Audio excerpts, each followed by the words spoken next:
that SML 173 violates our constitutional rights. This is in our Constitution, okay?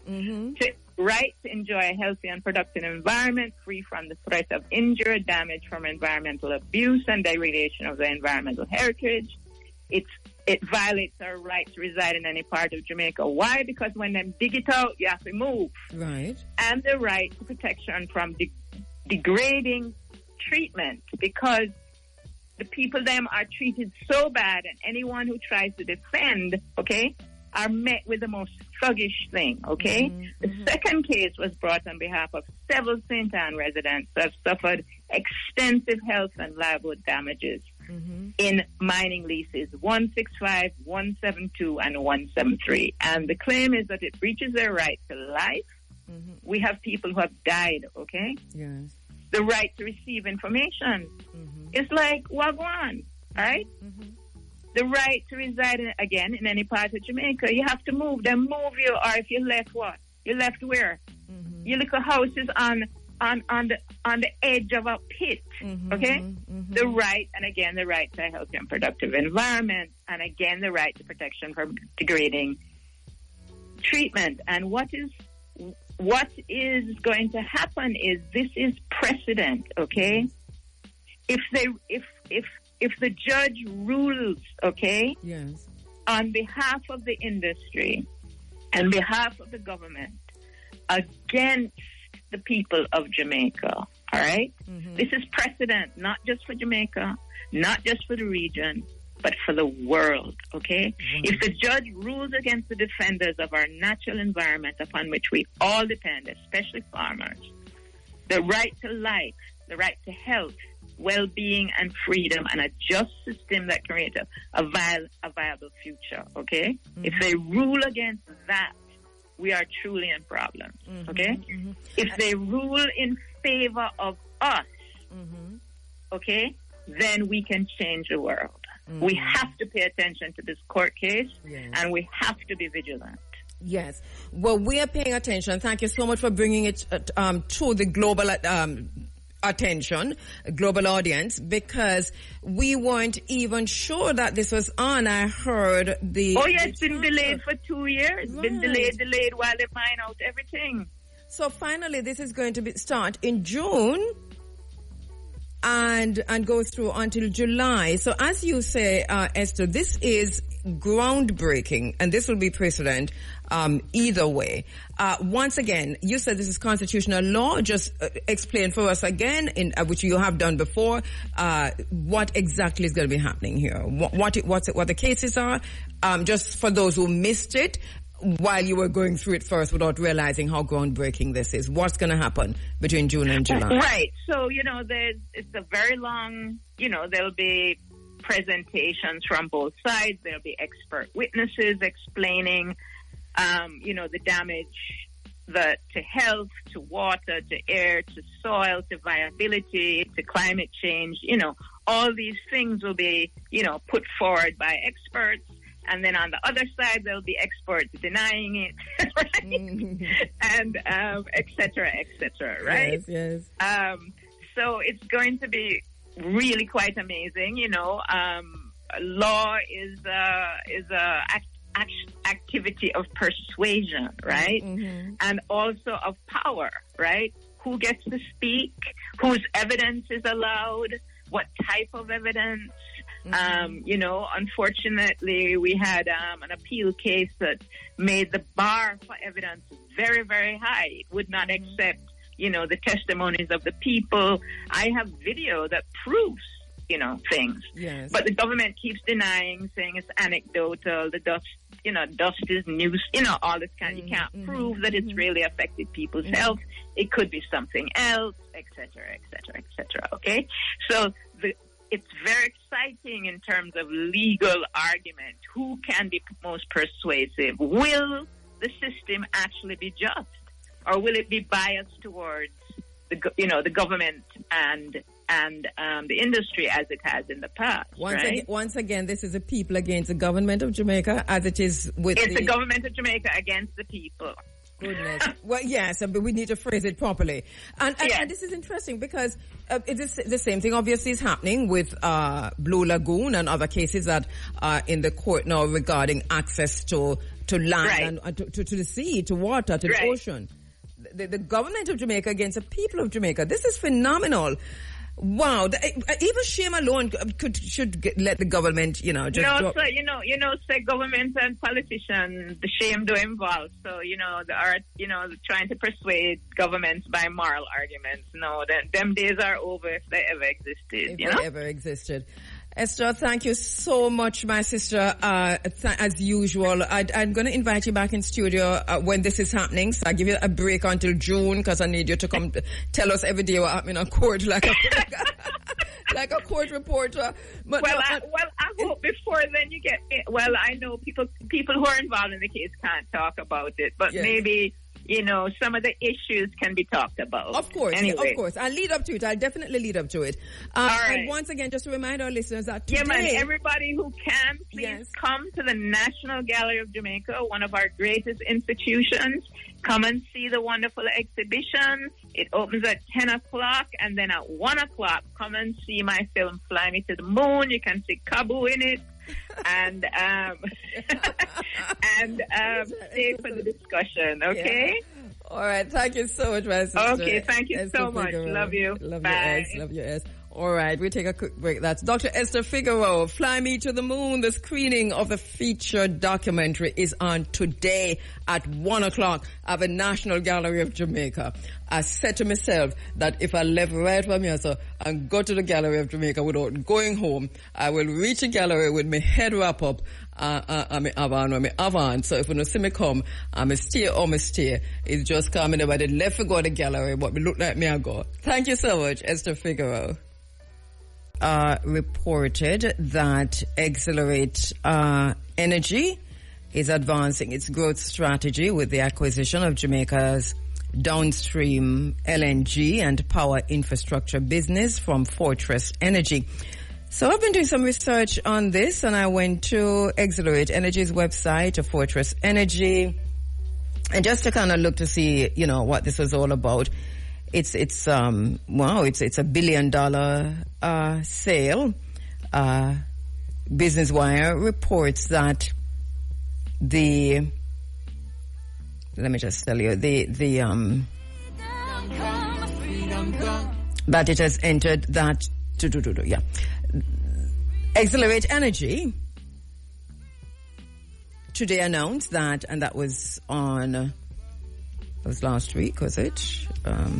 But has announced that it has entered into a definitive agreement with New Fortress Energy, under which Exhilarate will acquire New Fortress Energy, that's NFE's business in Jamaica, for $1.55 billion in cash. $1.55 billion in cash. Under the terms of the agreement, Exhilarate will acquire the assets and operations of the Montego Bay LNG terminal, the Old Harbour LNG terminal, and the Clarendon Combined Heat and Power, CHP, cogeneration plant. Exhilarate expects to assume all material contracts currently in place. And Business Wire quotes from, I think it's the President and Chief Executive Officer of Exhilarate, Stephen Corbus. He says, the transaction represents an important milestone in the execution of Exhilarate's downstream growth strategy. It will expand and diversify our platform while positioning Exhilarate as the key provider of essential LNG import infrastructure in a desirable and growing Atlantic Basin natural gas market. And then he continues, these assets complement our existing operational expertise and our long-term LNG supply agreements while offering the potential for future growth opportunities as natural gas becomes an increasingly essential part of Jamaica's energy mix. And Cobus continues, importantly, This transaction also enhances our financial profile, providing predictable long-term cash flows at stable margins with a weighted average remaining contract duration of approximately 21 years, including contract extensions. We are confident the addition of this Jamaica platform will deliver significant value for our shareholders while building on our commitment to providing cleaner and more affordable natural gas to countries across the globe. You make anything of that? I haven't gone on a deep dive. The questions that came to mind, $1.55 billion, wow. And then, the cost of electricity bills and how will this impact, Jamaica and the individual, the consumer, we, the one person, me and you. Will that, how does it affect us? So I need some people who know about this sector, know about these things, for send me a note and tell me how you think about this, what you think about this. I haven't done a deep dive. The most I've done is I've gone to all their websites. I've gone into looking at their boards. I do Google everybody on the board, find out if anybody there EF, because you know me, I'm going to go there. And to see who else they're partnering with around the world, what are they saying in the other spaces where they're partnering. So I'm just collating all of that information. I'm not quite sure what's happening. I didn't know, you can't sell something at Jamaica for $1.55 billion just like that. And we didn't own it in the first place. So the neoliberal project is well underway in Jamaica. But how it affects you and me, the individual, is something that I'm not quite sure yet. So if you know anything about this sector, energy sector and LNG and how Exhilarate buying out New Fortress in Montego Bay and Old Harbour, you remember, listen, this Montego Bay and New and Old Harbour thing have history now. It have some serious history.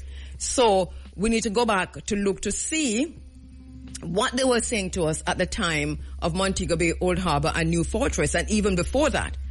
I just know that there's some serious history around it. And now it's sold for $1.55 billion with a B. And then when we look on the board, appear white people, and them come from Texas and so on. So I just need somebody to help me. Sansan. Saundry Shaw, what you have? my researcher on standby, Saundry, what you have, my sister? Anything? Because it's ringing a bell, isn't it? Exhilarate, New Fortress, Old Harbour, Montego Bay, LNG, all of it is ringing a bell. So tell me what you have.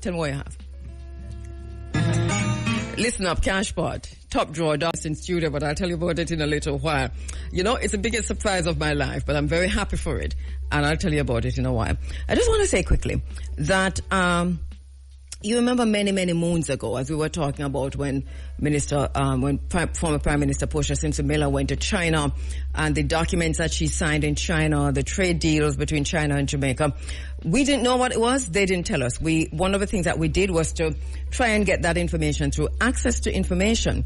Now, we never got it. They kept putting us off. We learned later that we could have sued, but we never have the money to sue anyway, so we never go sue. But in any case, we never heard, at no time did we hear from Minister Portia Simpson-Miller's government what they signed off in China. Now, if you have any of that document, if you see it anywhere or you've looked at it and have reported it, I'll be very, very happy to take a look, because I think it's still very important to this space.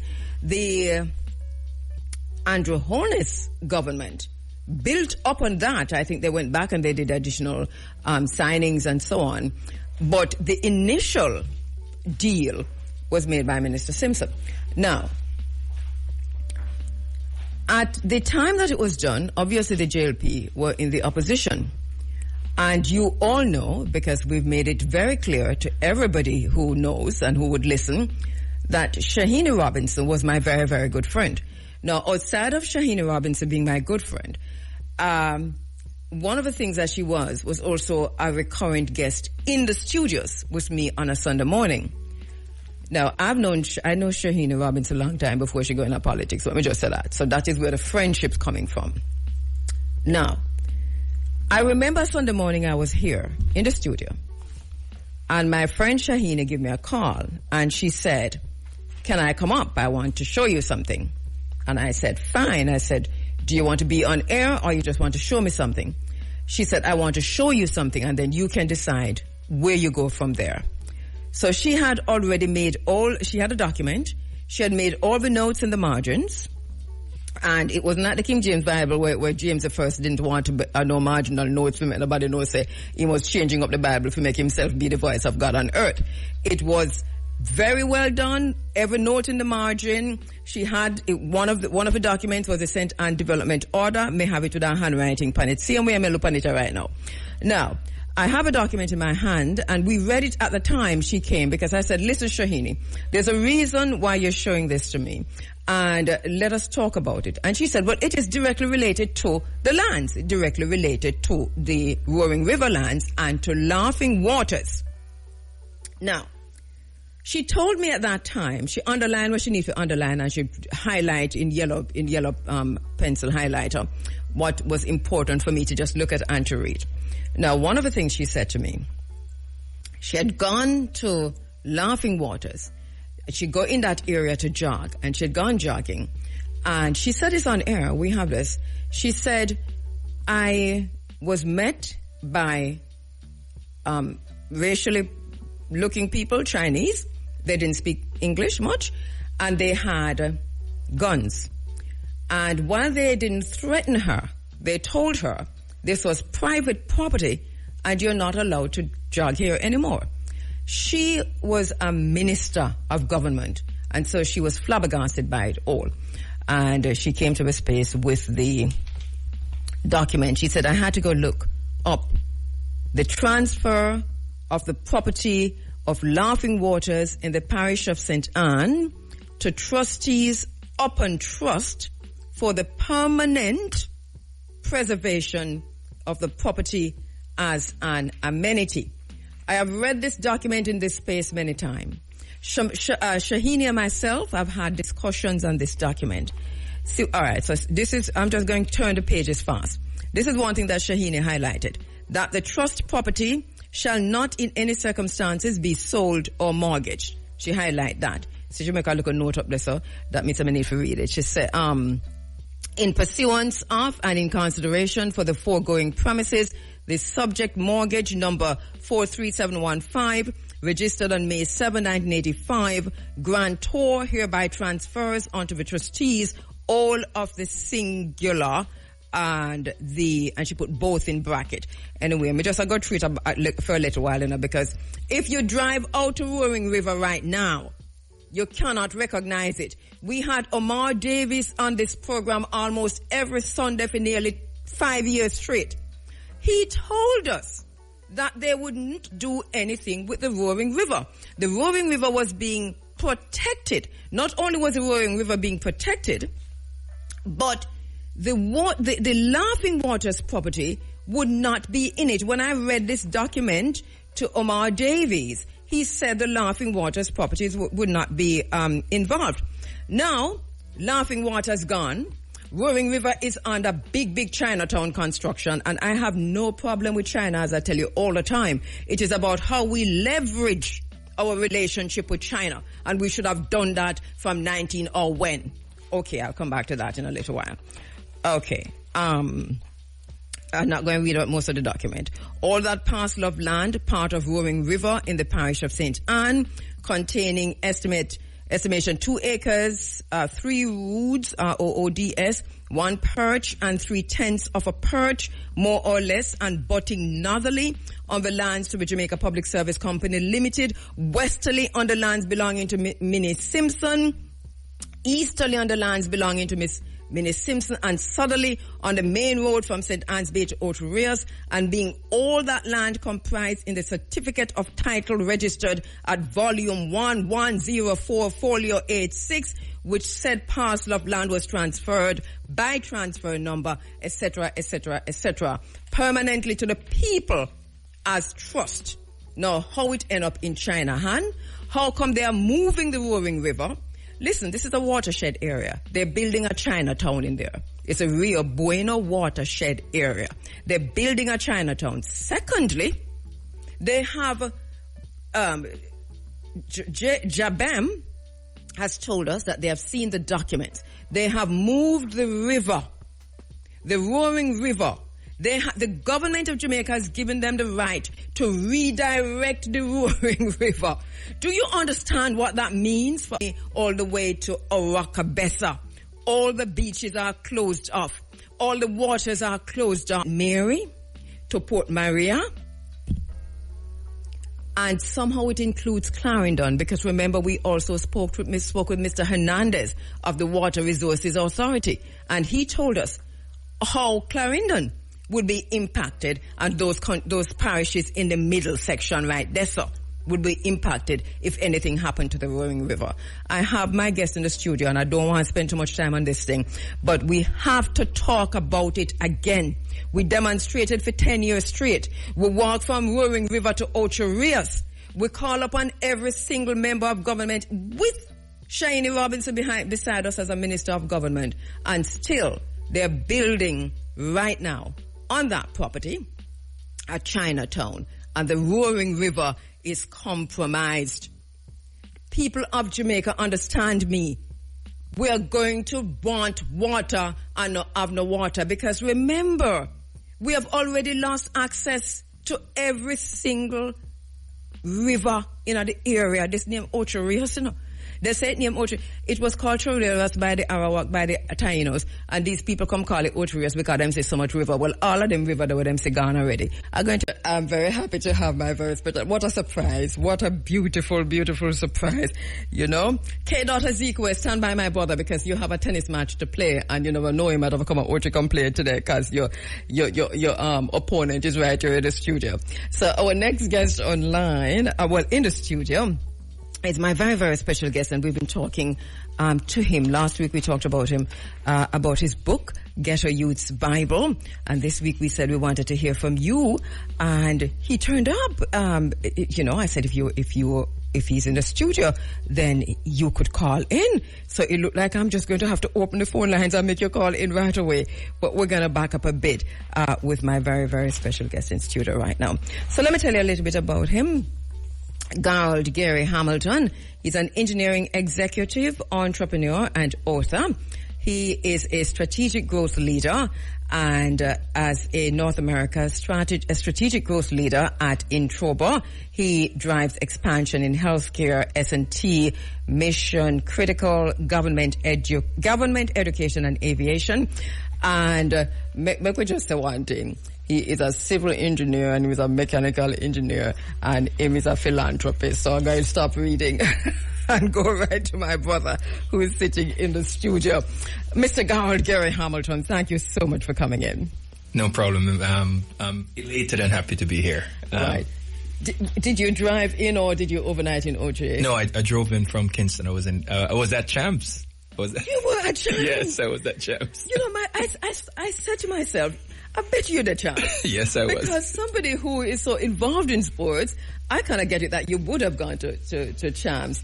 One of the things I noticed that you said in your book is how important sports is to dealing with social issues like gang warfare. As we're starting in the middle, because we talk about champs. But do you think so? This is your personal thinking that sports is extremely important. Extremely. To especially for youth development. Absolutely. And it's funny to see, there was a young lady that, I think she was injured yesterday, and the race was, her race was almost finished, but she wanted to make it to the finishing line. Mm-hmm. And, she was, you can see that she was struggling, but the crowd started cheering, and, she took her time, and everybody get up, the whole crowd, and we were applauding her to the line. I missed that. My husband must have seen it. I missed that. Yeah. And to witness it live. Which school was it? I don't remember, but to witness it live, it was a special moment. But it's hard work, resilience, never give up. Yeah. And that's what I was saying. I was applauding and said, never give up, because that's the attitude that you have to take, and take it from there is that you need people to be cheering you on as well. And hearing the crowd, I'm sure that propels and help her. and that's what sports is. You know, so that's something that was special to actually see in person. Yeah, and it's interesting that you spend. The book moves really fast, right? Because there's, as I said, you have 3 or 4 more books in you from this whole time, even from your youth growing up. And you took some time, you spent some time on this issue of the importance of sports, especially talking about your foundation. Yes. And the importance of the private sector and the community getting involved. Yes. But you're also disappointed. Yes. As you talk to me about that disappointment in terms of the extent to which you think or you see that the private sector and others who can possibly help are not necessarily investing as much, and then compare that to what you saw at the stadium. Yeah, and you know, to be honest, you know, been, you know, I've been invested, well, you know, I have a vested interest in sports, and my foundation, DTR Foundation, actually it's a soccer ball that formed part of my, you know, the whole logo for, you know, for the foundation. But it's really my love for soccer, but also the reason, you know, for loving it, it's what the game does for you, did for me as a youth, and it gave me that platform to express myself, but also to show leadership. It gave me the opportunity to understand what it means to be part of a team, but also the understanding that you have to put in the work in order to achieve something. So one of the things that my coach always saying that, you know, fail to prepare, prepare to fail. And that's something that stood with me from I was 11 years old. Coach Everton Tomlinson said that to me. So it's really, but also, you know, I realized when he called on me, you know, years ago, 2007, said, can you sponsor the under-17 competition in Savlamar? You know, at the time when he called on me, I didn't even have the money to actually do all of that, but you know, I thought about it. I'm like, you know what? Whatever I had, I'm going to try to, you know, to do and get. And this was, we had opening ceremony. We have all sort of stuff. You know, we invited a whole lot of folks to be mentors and speak to the kids that are a part of this. But also was the disappointment was the lack of support from the private sector. Like it was more, you know, of my friends that would call and they would help. But the private, that up, it was. And you gave the figure at the time you were writing the book, was sort of like $800,000 at that time. I suppose it's much more now. Yes. But one of the things that you also said is that, because you were taking this from your own pocket and doing this over time, it kind of led you to think about how to widen this, and so that led you to your foundation. That's correct. And so a little bit about the foundation, because it seems to be doing some really, really great work on the island. Yes, and the foundation is, you know, to be honest, is anchored around mentorship. You know, so that's something that I do every day.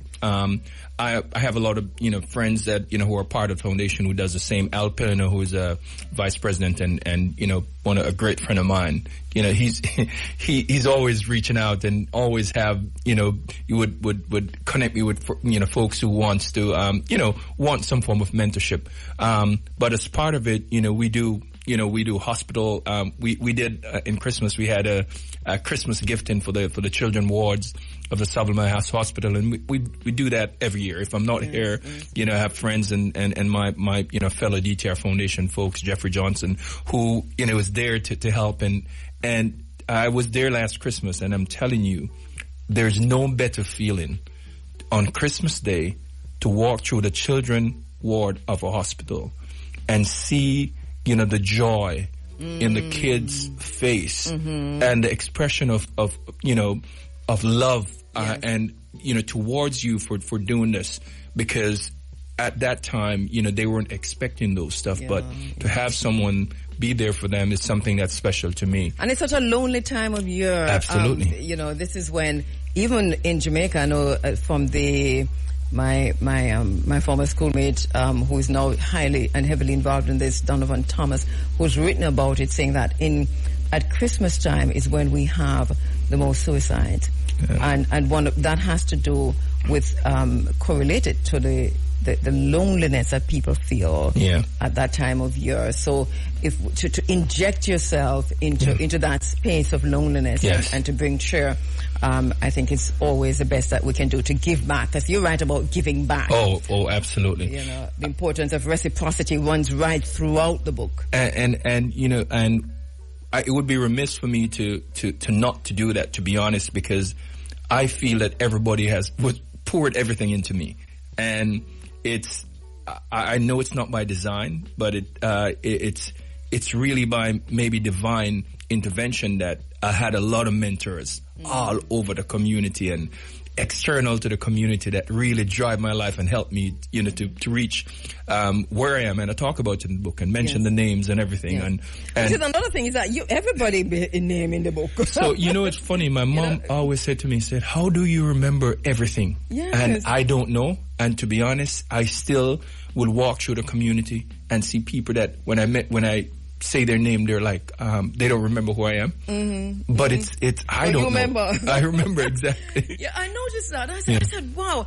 And outside of remembering is to acknowledge them in a book like this. But it goes, I think, to your principle of reciprocity anyway, and paying it forward. Yeah. I'm a friend with everybody now. I mean, I know a coach, I know all of your teacher them, who said what, and the way, but what I wondered as I was reading is, but you have to open yourself for that kind of mentorship from the community. Yes.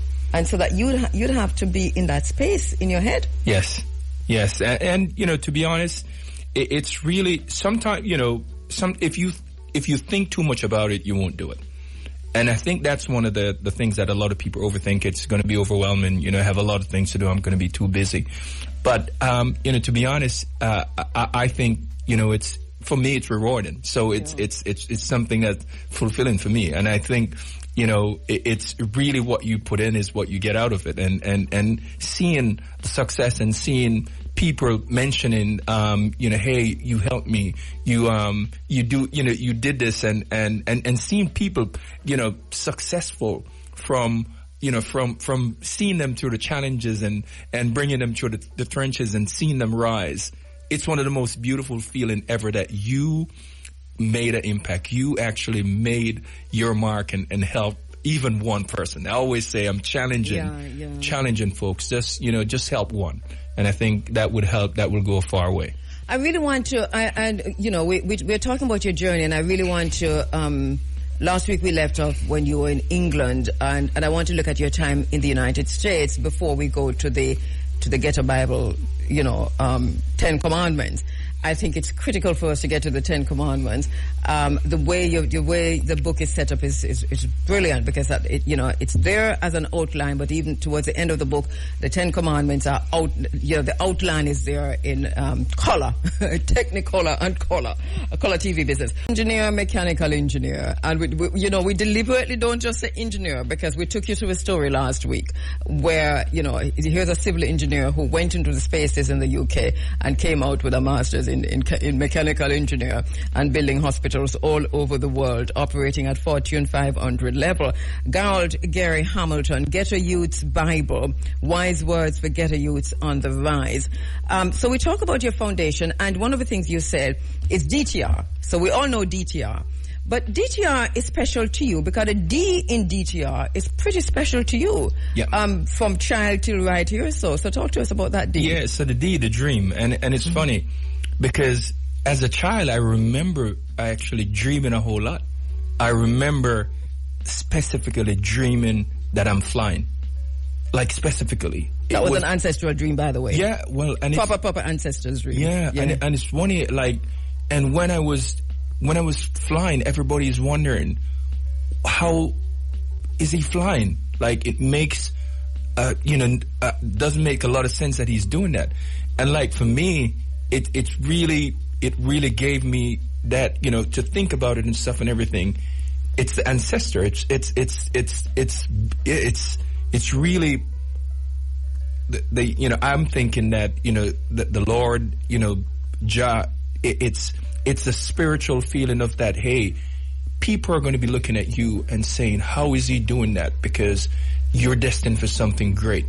And I didn't... So were you able to interpret it because of how you felt? You were able to... I was able to interpret at that times is that, and that's it gave me that Europe feeling that, hey, you're going to be something, and feeling, and even, having DTR Foundation and dream to reality is something that I talk about, is that I always dream. And I always think that you have to dream big. Like, it's big, the bag, big, audacious dreams. And dream big or go home. Because you literally says in the book, me almost say you literally say in the Bible, we're going to start calling it Bible now. You literally say in the book that if your dreams don't scare you, then you're not dreaming big enough. Me get frightened. Me put on the book and I say, goodness gracious, I want to be not dream big enough. Because you're saying if your dreams don't scare you, and I go back in my mind and I say, you are right. Yes. Because you really do have these dreams. Yes. And when you get to the point of this scaring you, this is when you know that, if you're past that threshold. Yes.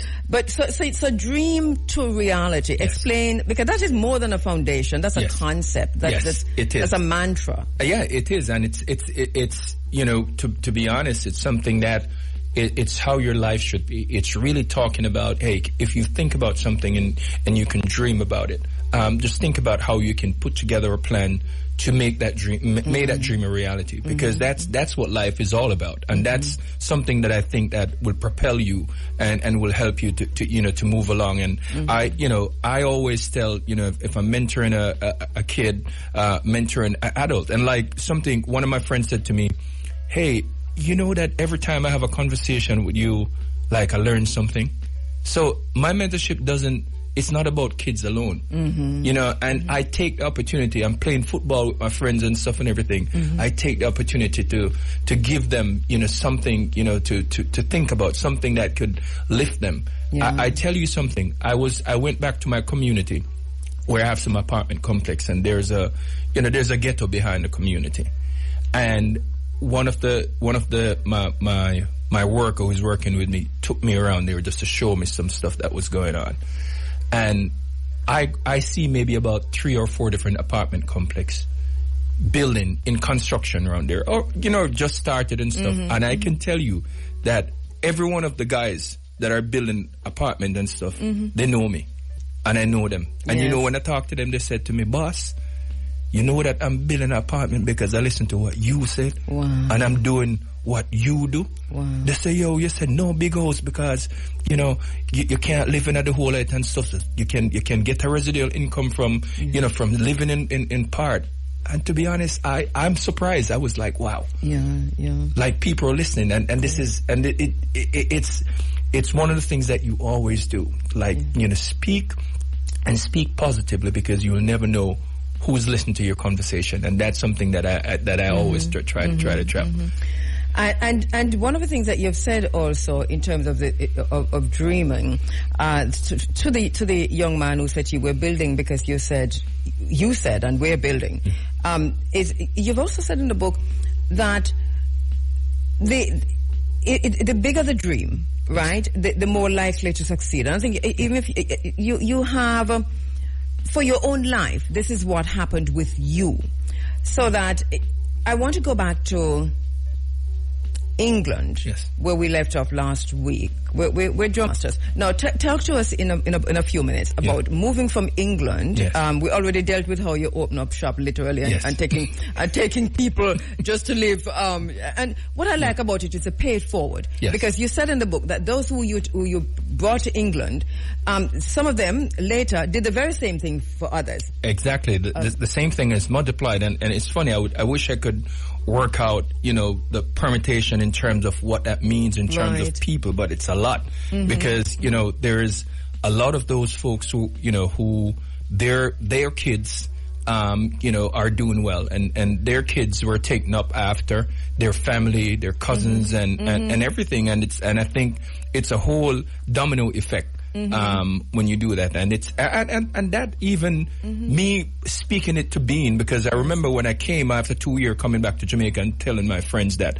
I'm gonna bring the whole out of Jamaica to the UK, and I think a lot of them even just say, maybe we heard that before, and years later, like even one of my friend Donovan Baker, I call him Buru, he was my best friend. He sent me a message and he just tell me, he's like, yo, I remember when you said that to us, man. And you did all of what you said. And they were coming in, and you were helping in whether it was through, I don't know where you get the money from, but it seemed like you really went deep into your own pocket. Oh yeah. To help them to get settled, but also to make something of themselves, educationally and otherwise, so that they in turn could help others. Yes. I think that's the crux of the matter. All right, so how did you move from England now to the United States? So, it's funny. I would say it's purely by chance. I was sitting in my office one day, and but I used to go to the U.S. On visits, different holidays, and I thought, hey, I think I would like to be closer to Jamaica. that was the plan, and I'm like, I'm not ready to go back home yet, but I would love to be closer to Jamaica. And I put my resume online, just throw it online on Monster.com. I think Monster don't exist anymore, and I got a interview, about in less than maybe 3 hours. Yes, you did say like the day after or something. It was fast. Yes, I was, and the only thing I said, you know what, they're giving me a free trip. They were going to pay for it and hotel. And I'm like, at least I could get a vacation out of it. That's the least. So that's how But by this time, you'd have been at the top of your game in the UK. Yeah, to get a. Yes, I was a chartered engineer by then, meaning that you could sign drawings and you're at the point in your career in which the only way is up, because you're getting all the qualifications. So at that point, I could do anything.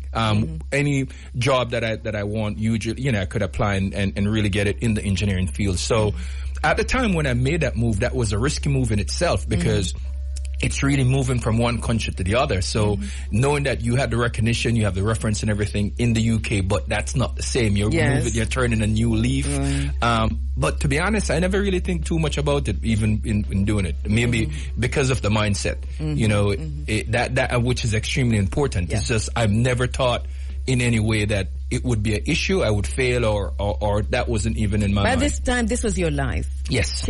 Moving to challenges, moving from one challenge to the next challenge. Jumping straight into the ocean and just think about how well I could swim after, and that's how I actually approach most things, and that's dreaming big and big audacious dream and crazy dream.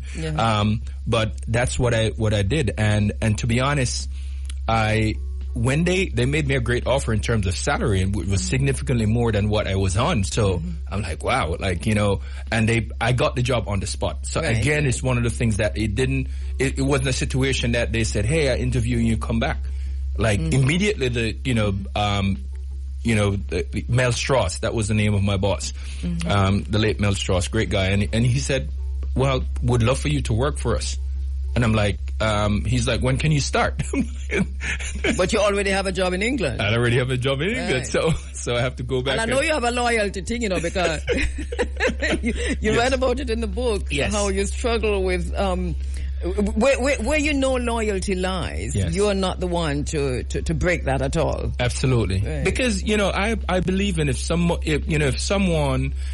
bosses, someone, pour into you, there's that loyalty that you have to, and it's really the respect and appreciation that you have, for people, and that's empathy and compassion that's part of me, that is saying, hey, don't just, I say, what is Jamaica when I say, don't bite the hand that feed you. Right.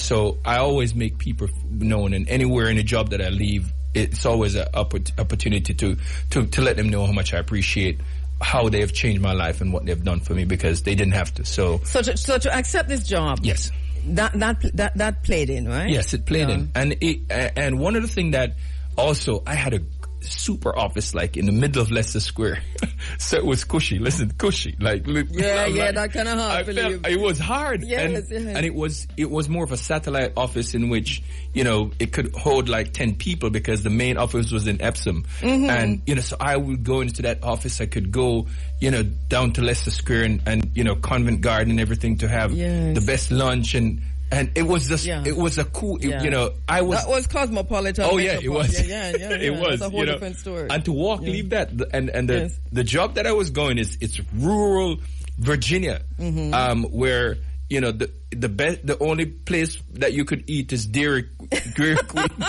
Queen when we have lunch every day. So it was to the Commonwealth of Virginia. Exactly. So it was a step down in the sense, in terms of the environs, but it's something that I felt. But it was a massive step up. Yes, it was a step up in salary. In salary. In terms of salary. And also because you said you really wanted to be closer to Jamaica. Absolutely. Yeah. That was the idea. The idea was to be closer to Jamaica. I can jump on a flight, quick 3-hour flight. I mean, back, I can come and look at my apartment complex that I was building at the same time. Yeah. And, so it gave me opportunity. But also, one of the things that I also said, that was a building block to action. That was a start and initiation of doing something bigger. Yeah. So start with that small company and then, I'm setting out my path because that's something that I do strategically. It's really just saying, you know what? What's the steps? How I'm going to get there. So I talk about it in creating a master plan for your life. That's something that I do it. If it's 5 years, I do it for, and then basically long term. I always say short term and long term.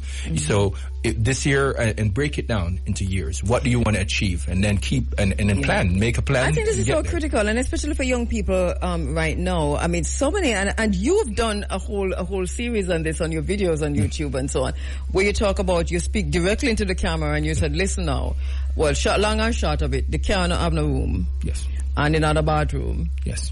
So the first thing when you think about a car, yes, you're saying, you've said to young people, have a plan. Yes. Your first thinking shouldn't necessarily be a car, but you're talking more about real estate. Yes.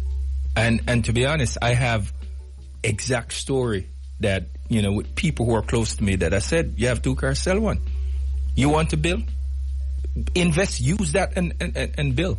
And they can tell you that basically. I have that conversation with them because it's something that, as youths, we're not mindful. We're seeing the glitter of gold, and that's glitter, and we think that's what life should be. And this is, it's a showing people what you can do. But what I'm saying is that I'm not saying that shouldn't be, you can do that, you can exhibit that little flashiness and stuff, it's fine. But also making sure that you're intentional with what you're trying to do as well. Because if you don't invest, and if you don't try to create, some alternative, always saying you can work 9 to 5 and still be an entrepreneur, it doesn't change what what you can do. And that's one of the things that I'm putting out there, that people know, is that it doesn't matter. A lot of people leave school and said, I don't want to work for anybody, I'm going to be an entrepreneur. Well, you can be, but the situation is that you have to have that foundation. Right. You have to have that discipline as well. And sometimes... So while you're planning that... Exactly. Have a foundation that you're able to take care of yourself. That's right. I always say, nothing is wrong with having a side hustle. You're having your main hustle, but you're working on your side hustle until your side hustle become your main hustle.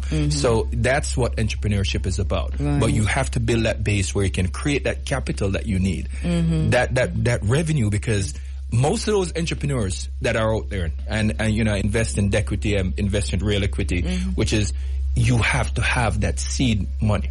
You maybe, if it's your family and your friends that give it to you, but somebody have to believe in you to give it. So why not have some for yourself? And then, people, you can bring people along. Yes, the banks or extension of other financial institution can help you, but it's really about that. You're talking about interest rates and so on. One of the things you said in one of your, I'm not sure, I don't think it's a book, it's one of your videos where you're speaking directly to the camera, where you talked about the car is going to depreciate. Yes. So in planning long term, you have to think about that too. Yes. That you leave school, you get a nice little job, or you leave university, you get a nice little job. That your first thinking shouldn't be investing in. Well, it's not even an investment, you're saying, because it's going to depreciate. That's right. So you're thinking about how you can invest. And let me come back to that. Let me take a quick break. Studio, author, civil engineer, mechanical engineer. Ghetto Youth's Bible is his book, Wise Words for Ghetto Youth on the Rise. Gerald Hamilton. Gerald, you see, when I read the book, you see, stay? Look here, you see, me full up, all kind of stuff. Right, I've read it twice, actually, and, it's easy to read. So once again, get the book, Ghetto Youth's Bible. And this is why I'm going to say to parents now, because the youth, they might not jump for buy it, although they should. So you buy it for the youth. How we can get it, Gerald? So You can get it on Amazon, and also in most Fontana Pharmacy. Okay. As well, and also if online on DTR Foundation, www.dtrfoundation.com. You can order a signed copy. But that's it's in many bookstores. I like how the book is set out, because you start by talking about your early days, and it's very I think it's intentional the way it's set out. I think in that it also includes your resume, and I think it's brilliant that is included. Also includes your peer reviewed journals, articles that you've written. Also include other articles for magazines and so on that you've written. And some of the your design, what do you call it? Some of the most important designs for you that you've done. You've done, yeah. Right. Yes. So they're also there. So you've and may I try to understand the language, because some may read them. The book is easy to read, but I'm not an engineer. Yes. I just play one on radio. so I'm here reading that and I say, yeah, man, this must be a good thing. So, and I see where you're the lead engineer and the lead design. Yes. On a lot of these projects that you've done, and it is phenomenal. So that is included in the book for people who need to know more about you. Are you a billionaire or a millionaire? So when we don't really say you must be it must be the B, it can't be the M, right? Are you not going to tell me this morning? B, okay, all right. So I think him is B. So anyway, but so it is brilliant. The book is more than we are talking about here. You've traveled the world, right? Yes, sir. Literally. Which country you not go? It's more that it's what we need to ask. Like, where haven't you been? I've lived on a plane. Like, to be honest, I remember one of the, somebody interviewed me and read the places. They're saying your life is like an in-flight magazine. True. It's just like, yes. But that's, something. It's, my father said to me the other day, and he said to me a number of times, he said, I knew that you were going to do that and we were going to be able to fly the world, because remember when you were young, I had a shop and I marked international on it. So you managed to patch up that relationship with your father really well. Yes. And also your mom, what's the situation with your mom? So my mom lives in the UK now. I did move her to UK. Yes. And it's funny, my dad lives in the UK. And it's both live in the UK because I brought everybody up, with me and stuff. I remember that about your mom in the book, actually, where she and your stepdad, where they just opened the place, where you were just taking people and putting them down in there to sleep.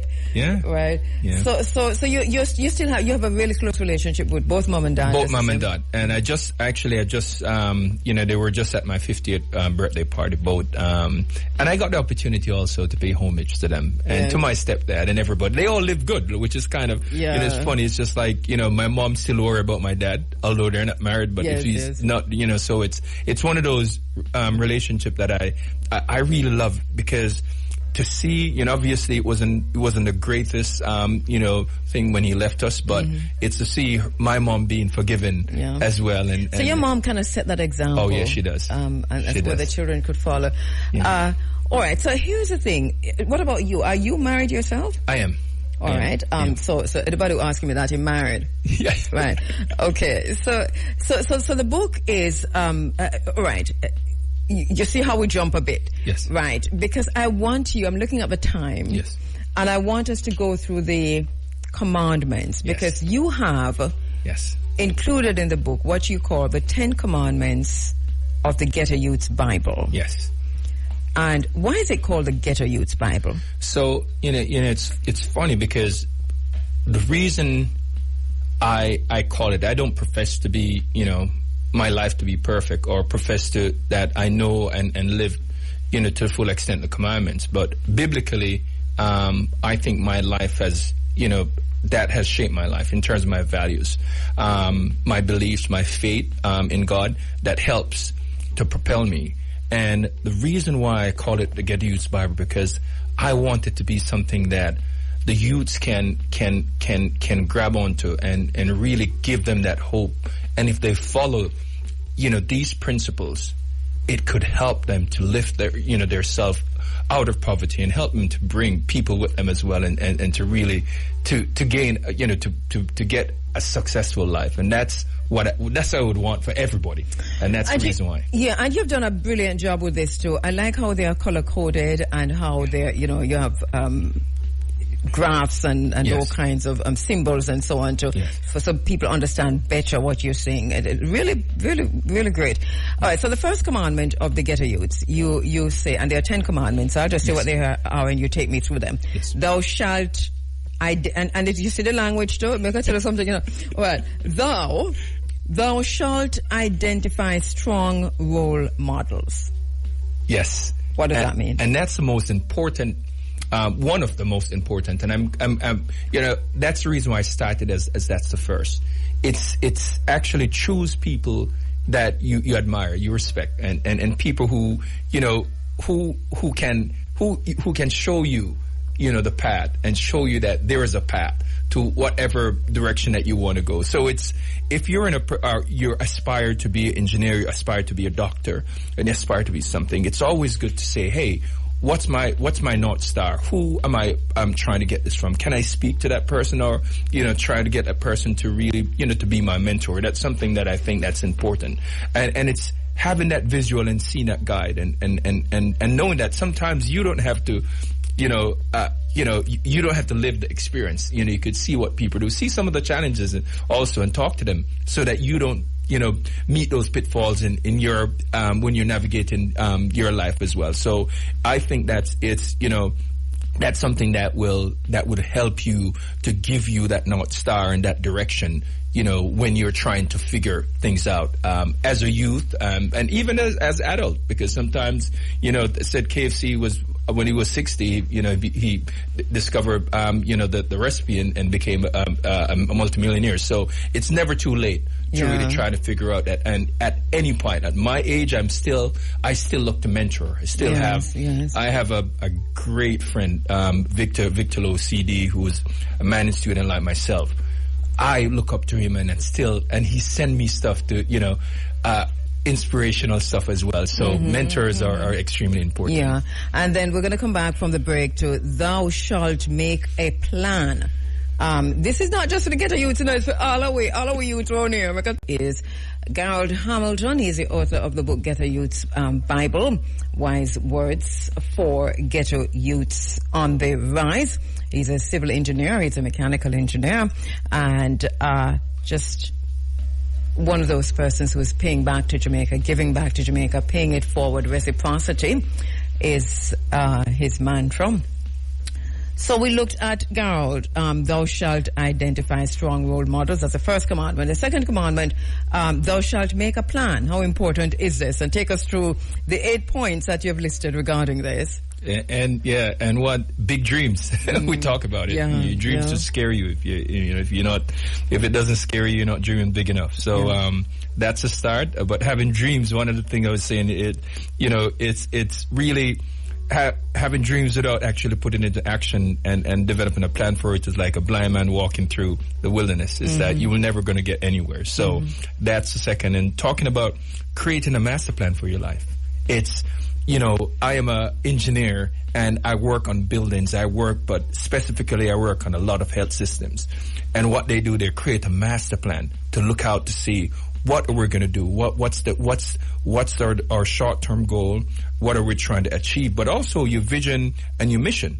That's extremely important. What are the stuff that, that's important to you that you want people to know you for? So that's really creating a master plan. It's not only creating a plan, but also creating the type of life that you want to, that you want to live. And that's what it is. But also determine, in order to create that, you have to document what are the boxes that I'm trying to tick. What are when you're ticking these boxes, obviously you're achieving these goals. So what are the goals that you're setting out?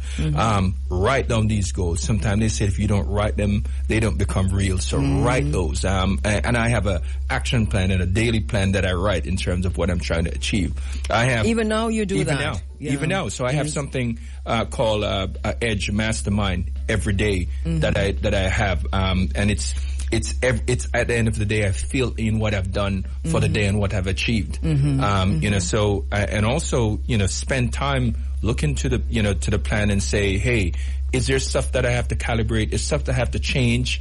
You know, because it happens, you know, environmental, what it is, you know, the society, whatever impact. So you keep revisiting the plan. Revisiting the plan. Yeah. It's a living plan that you continue to change. But also, it should be specific. And one of the things that I always said, that when you're doing goals, I said, it has to be SMART goals, the acronym SMART. You know, is it specific? Is it measurable? You know, and is it achievable? That's the A. And R, is it realistic? So you can't say I'm going to be a billionaire and get up and that's how you're going to achieve it. You have small steps in terms of how you get it. And the T in SMART, is it time bound? You know, so you have to be a time associated with it. Because if you don't set a time, you're never going to get it done. And that's, and long-term success requires daily effort. I think that's really that really makes a whole lot of sense. So you can't just think something, I'm going to do that, but you do nothing about it, and then 5 years pass and you're like, well, but I did have that plan. So you have to work towards on a daily basis towards the plan. All right. So the third commandment of Kheru is, thou shalt commit to being a lifelong learner. Yes, I love that. And that's my life, and that's something that also in my new book, and I tell you about, you know, from grit to glory. Yes. It talks about that, because if you look at my, you know, a lot of people look at my name. Why there's so much acronyms at the end of your name? I'm not in it for the acronyms. I'm in it because I'm a curious person. Right. I want to learn, but I also want that to be a differentiator. Am I going in something, if I'm trying to achieve something, I want to be the best at what I do. And in order to do that, I have to learn. I have to be curious. Yes. And that's something that would help you, and it will differentiate you as well. And also help you to be much more. One of the things that people have to understand, as you rise the ladder, as you continue to rise, right? As you continue to rise, you become much more conspicuous at that level. So you can be a target. You can be a target because, one, you become expensive, to be honest, and they're looking for the young bud who's going to come under you and say, hey, maybe I could pay that person less to do your job. So that's the reason why you have to diversify and keep learning every day. It's a daily thing. If there's a certification that you have get, I'm going to get it. That's how I think that you should. And I see what they do in the medical field, and I hope that they'll do that in other fields in Jamaica, including teaching, because I see my husband has to do this, and sometimes because him say, right, as the year is winding down, they have to do the CSME, I think it is, some ongoing learning thing. Yes. But they have to have enough credits for the year to renew your medical, your license to practice. And this is lifelong learning. Yes. You know, and I think it's brilliant. If this is an example of lifelong learning, I think every one of us journalists should be engaged in it. Especially now, I'm looking at how the convergence of the digital technologies have changed everything. How broadcasting has changed. I mean, the whole field has changed. So that if you're not learning along the way, then you become obsolete. Absolutely. So you're right. I love this one. Thou shalt commit to be. One of the things, though, I notice, and I teach this to my daughter, to say, anybody who said to you, say, you still go to school, you spend so much time I learn, then you come back to school again, you cut them out of your life immediately. Yes. Because these are it's a San Ballot and Tobias business that. Yes. You know, so they are there to literally discourage you from learning along the way. Yes. I can tell you this, I'm boasting now. I'm learning quantum physics right now, and I don't know not about it, but I'm very much learning. All right, because I make up my mind for learning. Yes. Okay, so the fourth commandment of the Kheru youth: thou shalt embrace values over value. Yes. All right, this one I want you to break it down for us now. So it's funny, and it's a play on words in terms of do it, but I think that your value system is extremely important. Yeah. What are you about? Yeah. What defines you? How does people perceive you? Yes. And that's extremely important. Yes. Integrity is one of the most important thing in life. So what about how you perceive yourself more than how people perceive? And it's both, because how you perceive yourself should reflect on how people perceive you. Yeah. And that's what you're setting out to be. You know, are you a person of your word? Is your word your bond? You know, can somebody trust what you're saying, and are you that person that will execute that, to a plan? And that's something that I do, and that's why I have many clients, and everybody would, they want to work with you, and that's something that you have to understand. Yeah. If someone trusts you, he wants to be your friend. Yes. He wants to work with you. He wants to be associated with you. And that's what values, it's just like, that's what your value system is. So it's not about, and I play on words of the verb and noun in terms of value, meaning that it's not what you have or what the car or the stuff that you can show, but it's what you have in your heart and what you're about, your integrity. Yes. You know what I mean? What drives you, your passion, who you are. Will that's going to be your foundation anyway. Exactly. And then are you true to all of that? Yes. Yeah. Okay. Yes. We love that. And you talk also about values based on faith and also on beliefs. And that's what it is. It's part. And if you have that faith, that will create your value system. And my faith in God helps me a whole lot, because, as I said, it helps me to remove fear from anything that I do. And that's something that's part of your value system as well, because, if you can, if you believe something and you believe that, hey, I'm going to work hard, but if I pray and push myself to that, I have no doubt that I'm going to achieve it. Yes. And that's the mindset that you have to create. Of course, it does make a difference. Yes. All right. Thou shalt be the CEO of your own life. That's you. The fifth commandment for ghetto youth. Yeah, that's you. It's your life. Yes. Nobody else, even, I mentor, my kids and mentor, students and different things. I always tell them, it's ultimately up to you. It's ultimately up to you. It doesn't matter what I say, it doesn't matter external person say. The mentors are going to bring you. It's just like you say, you can't take the horse to the water, but you cannot make him drink it. It's you. It's you have to execute that plan. It's you. At the end of the day, it's you. Whatever decisions you're making, it's really you. It's really you. Yeah. It's really and how important it is for young people to know this. I think sometimes I wish you could cut their head and put these things in. Like, whatever decisions you're making now, this is on you. We can guide you. We talk about take the horse to the water. Yeah. The adults will guide you. The mentors will guide you. But ultimately, the decision is up to you. So it goes back to some of the other commandments in terms of the plan how you see your life, and so on. This is connected. Look, I'm here to talk about your book for you. I'm so sorry. And what I like about what you do with the book too, right? With the commandments, and we skipped over those, although you probably said them. When you talk about, for example, we said the first commandment of ghetto youth, thou shalt identify strong role models. You said there's a first step in that, identify local or international role models. Yes. And then you say thou shalt make a plan. Yes. And step 2 was what again? Make a master plan for your life, which is what you said. And then thou shalt commit to being a lifelong learner. And then you say step 3, find the lesson in every life experience. Yes. Now, this book is written in that way. Yes. And what you have done is that you have highlighted and written in italics what the lesson is. Yes. And you do that for your picnic in terms of writing the book. The lesson that you learned. Yes. Is some of this in hindsight, look back, you say, oh, that's what I learned? Or were you aware of the learning processes as you were experiencing the different... it's funny. One of the things that I always say, I think my turning point, just dialing my passion with my purpose was when I had the bike accident. And that's when I had 3 months in the hospital to sit and think about my life and think about what, I was going through and thinking about what does this mean. Yeah. So it's really going through most of that in which, that's when I came up with, oh, hey, maybe there's a purpose here. And what does this mean? So dialing back and looking back, helped me to actually etch those moments and write down those definite moments in my life that was lesson learned, but stuff that actually shapes me, into who I am and today and still that propels you. I love this because you're saying to young people and you're saying to us that whatever happens to you, find the reason, find the purpose in it, because things are not happening randomly. A lot of what is happening to us are happening to us because of decisions we've made. So how do you find the lesson from what's happening to you. Yes. But I hope every pitney are listening, on a mother and father. All right, the 6th commandment for ghetto youths: thou shalt seize the initiative. Yeah. Goodness gracious me. Yeah. So it's in the all 5. You talk about creating a plan. You're talking about lifelong learning. Yes. It's saying position yourself for those opportunities. And as I talked about it, that's what my coach said: if you fail to prepare to fail. Yes. That's something that lives with me.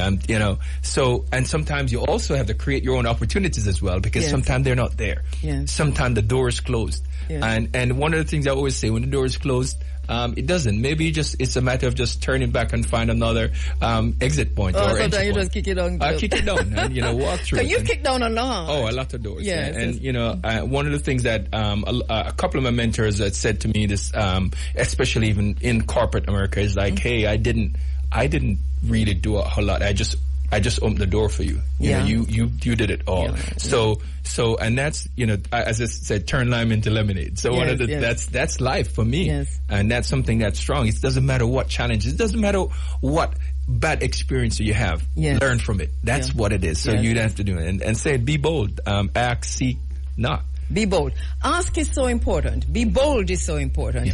And it sounds simple, but this is also a part of the crux of the matter. Yes. To be bold, to have that confidence, and to ask, to seek, and to knock. Because so many of our young people are reticent and will draw within themselves. But how do you get to that point where you're saying to yourself, I will go after what I want. I'll be curious enough to ask. I will have this confidence.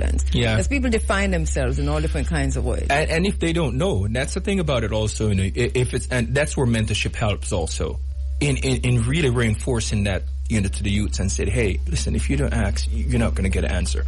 And said, ask and it shall be received, but you have to make sure that you understand that, hey man, there's nothing lost in really just trying to figure it out, but ask questions. Hey, you're going to get yourself prepared, and when you're prepared, hey, you're undeniable. There's nothing that could stop you from achieving what you want to achieve. Yeah.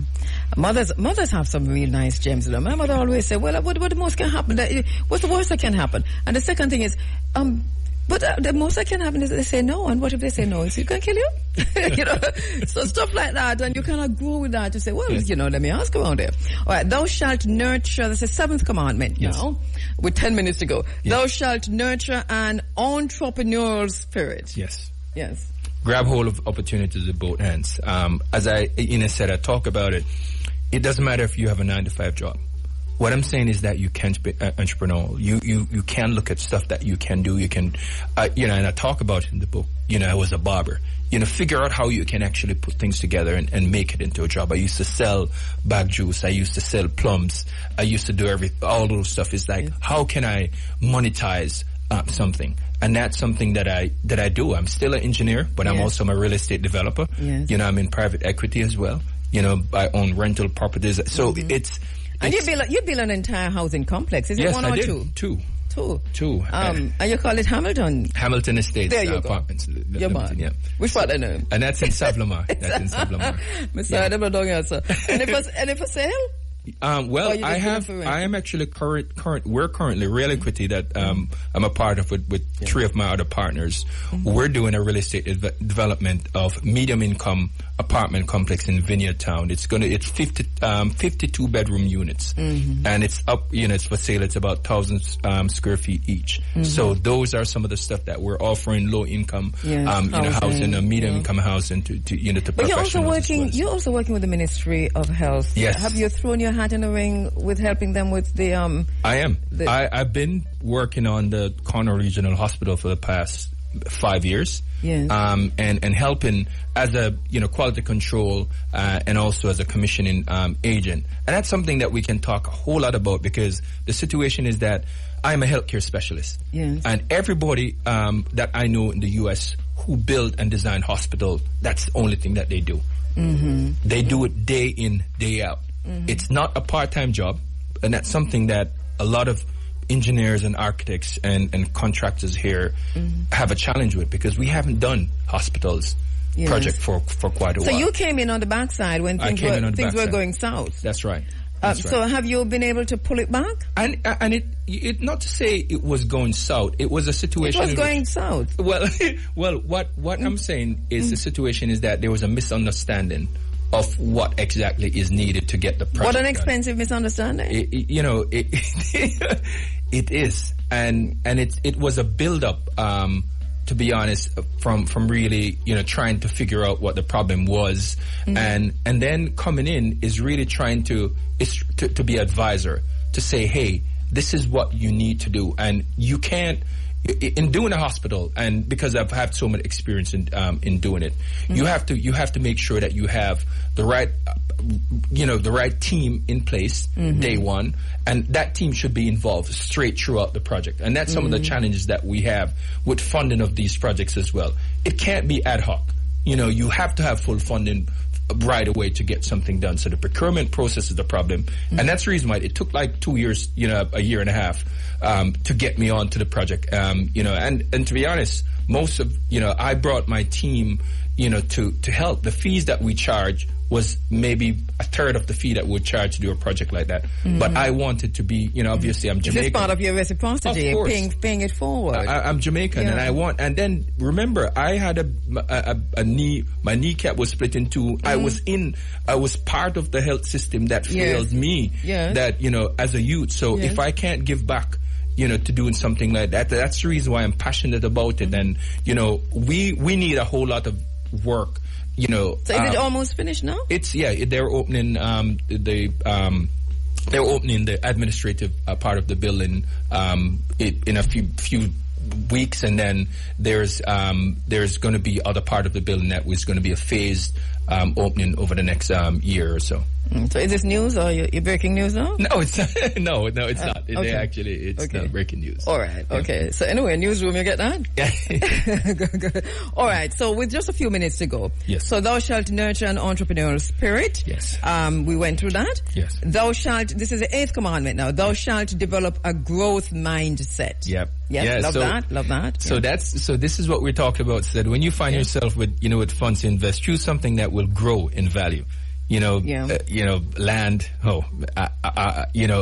real estate extremely important. As I talk about, a car lose value, so you depreciate over time. So that's something that you have to think about. Enough young people leaving school, university now, in them first job. The first thing they're thinking about a car, but you're saying that don't let that be the first thing you think about. No, and don't. And to be honest, for me, I could buy an expensive car right away, but I didn't. But what I'm saying, take your time.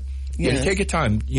Make sure that you have something that could build you. And I talk to, I have a lot of doctors who call me and talk, junior doctors, and I'm advising them in terms of that aspect of it. And it's a matter of just, you don't know. And because you're seeing it on TV, you're seeing all the stuff that glitters and the stuff that drives you is not really the stuff that's going to make you. It's not only a debt trap, it's a death trap, because the banks are now giving 100% loans to these young people. Yeah. You can get that for cars, but you can't get that for a home. Yeah, and see, that's a problem that we have, and that's one of the difference, to be honest, when you compare yourself to a first world, country like the US, they will still give you can buy whatever car you want to buy, but you have to have that understanding that, the money that you pay is going to be 3 or 4 times the value of the car also. And the moment you drive that car off the lot, you lose 15% off it right away. So this is, you see how we interview and finish. Just see how you have to come back. All right. So develop a growth mindset. So you're saying if you find yourself with money to invest, then do that in something that is going to appreciate. That's right. Over time. And the car now go appreciate. And you have a car, right? So you say land usually gains value over time. Cars usually lose value over time. Yes. All right. What else we need to know about the growth mindset? So stop living for the day. Look for the future. Delayed gratification is the best thing. Yes. I think I'm reaping a whole lot of what I've sown. Yes. Like all my life now. That's what I've seen. And people are like, I'm smiling because I'm like, I could have done a whole lot. I could have wasted a whole lot of money, but all the stuff the residual income that's coming in, it's a part of me making that investment and saying, hey, you know what? I can wait And I think I said maybe 50 is the new 30, but it's yes, it is about 25. All right. Right, so we're not arguing about that. All right. So you're saying invest your time and your money wisely. All right. The 9th commandment for ghetto youth: thou shalt. All of we are ghetto youth right now. Remember, all of we taking on these commandments. Yes. Thou shalt overdo it. Man, this is something that's a big part of me. Yeah. I don't believe in half-ass in anything. Mm-hmm. I believe that, anything that you do, you should put out your best. I said always put 150%. I want to be the best. You know what I mean? Not being your boastful, but you want to make sure that, you're not settling. Right. If your peers is working hard, hey man, listen, just work harder. Yeah. I always think that, and I do that in my everyday work. Thou shalt overdo it. Do it. Yeah, man. Don't be mediocre. That's something that you shouldn't be. I try to excel in everything that I do. All right, love that. All right, so that's the 9th commandment. The 10th commandment: thou shalt pay it forward. Oh man, this is one of the most important, man. It's we rise by lifting others, and that's Robert Ingersoll said that, and that's what we continue to do. What you give to people is really what you get in return, and I'm a living testament of that in terms of the blessings that have been bestowed on me. I don't understand it, but I don't try to understand. I just give more, and it just continue to come back tenfold. Paid forward. Give back to the community. Yeah, man. Never forget where you come from. Yeah. That's what it is. Never and DTR Foundation. That's where I formed that platform where people understand and know, and people could follow.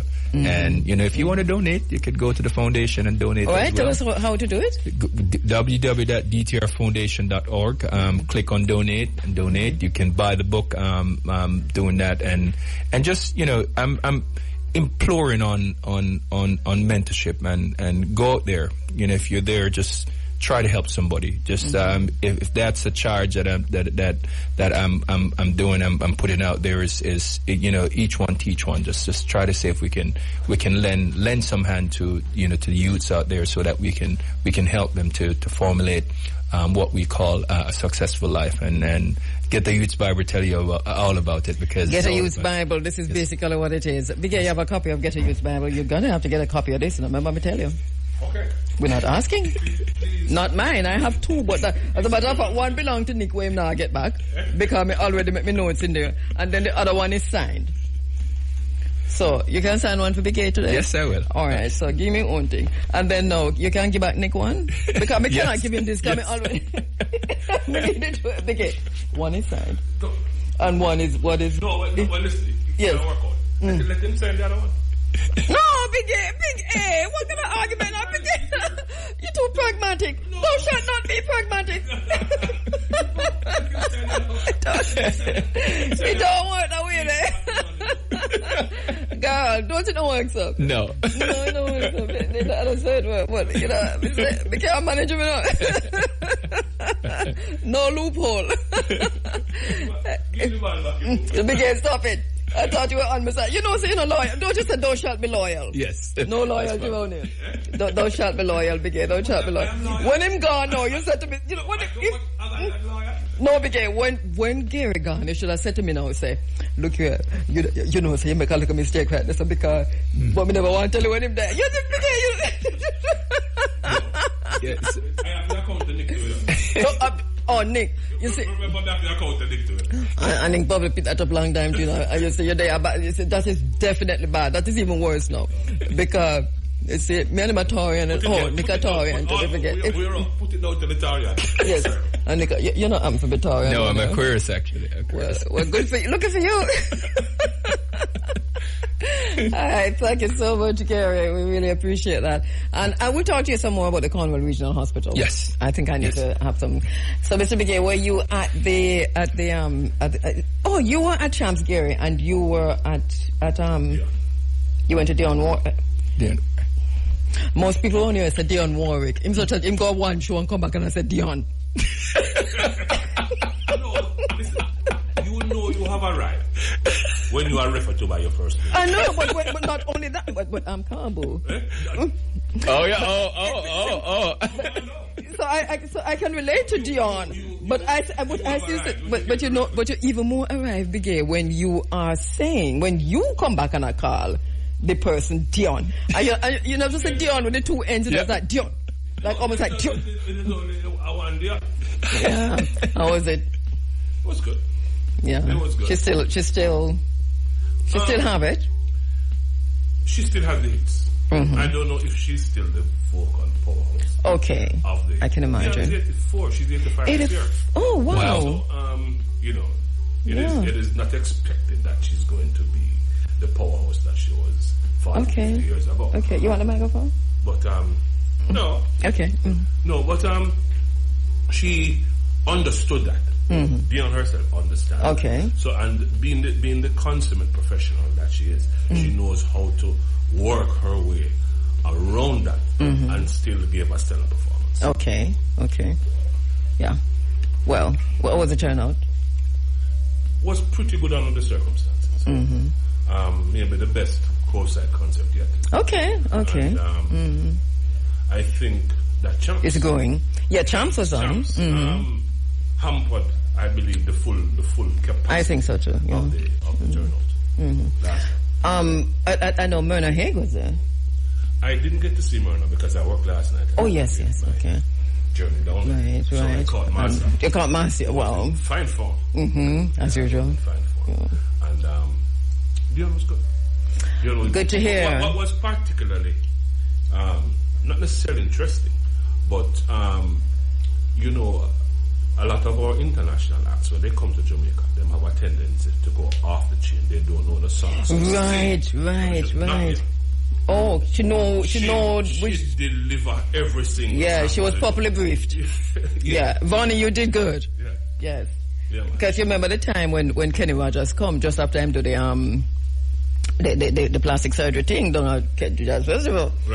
Right, and Island in this, although he might up there alone, but Island in the Stream could have did work. Big the coward of the county could have did work, and Yellow. Anyway, know when to fold them, know when to hold. All of those songs could have did work, and him coming with him new album, and we don't know about him. I say, coward of the county. Anyway. But I know what you mean. Is that sometimes when they come, they don't know which album I rock the place. Yeah, she delivered, and the audience that was there came expecting to hear those songs, and she listened. Well, sounds good. They helped her along. As I say, her vocals are the magnificent. And you can hear her, even the way she talks, that she's a little bit on the weak. She brought her son on. Okay. Big man, and he sang. He sings well. You sound good? Yeah, man. Yeah, man. He sings well. It's a big man. Like about how much a big man? What did he say? He was 57. Oh, okay. No, 50. Remember, look here. This morning we decided that 50 is 25. But he must be a big man. So if I fit them about 28, about 28. Even if he is 28. I remember you are 12, Yeah, yes. That's big man. We just have to put things in perspective, right? Around here, yeah. So me I can go home now with my 16-year-old self. No, I'm going to the National Gallery, where today the documentary by Dr. Esther Figueroa, "Fly Me to the Moon," is showing. It's not. Frank Sinatra. Frank Sinatra. Yeah.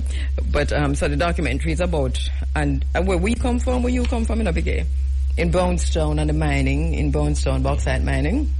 Because you would be very much aware of what's happening there. So that's what that's about. So we're making my way now for the big area inside of the Sunday Sunshine. Thank you so much again, Gerald Hamilton. And my name is Kabu. We'll see you next week. I think we're going to talk to Gerald again. Maybe not next week, but definitely very, very soon. This is how we're saying goodbye. The Big A's. Oh, you ready for the Big A? Listen to the Breakfast Club, man. I was at the airport the other day, and they were very in tune to the Beanie Man interview, and they said we have to have Vibes Cartel up here. Vibes is coming to New York next couple of weeks. April 11th. Yes. You know why I know that? Because so many people told me that at the airport. That's right. Literally. Oh, wow. That's April 11th.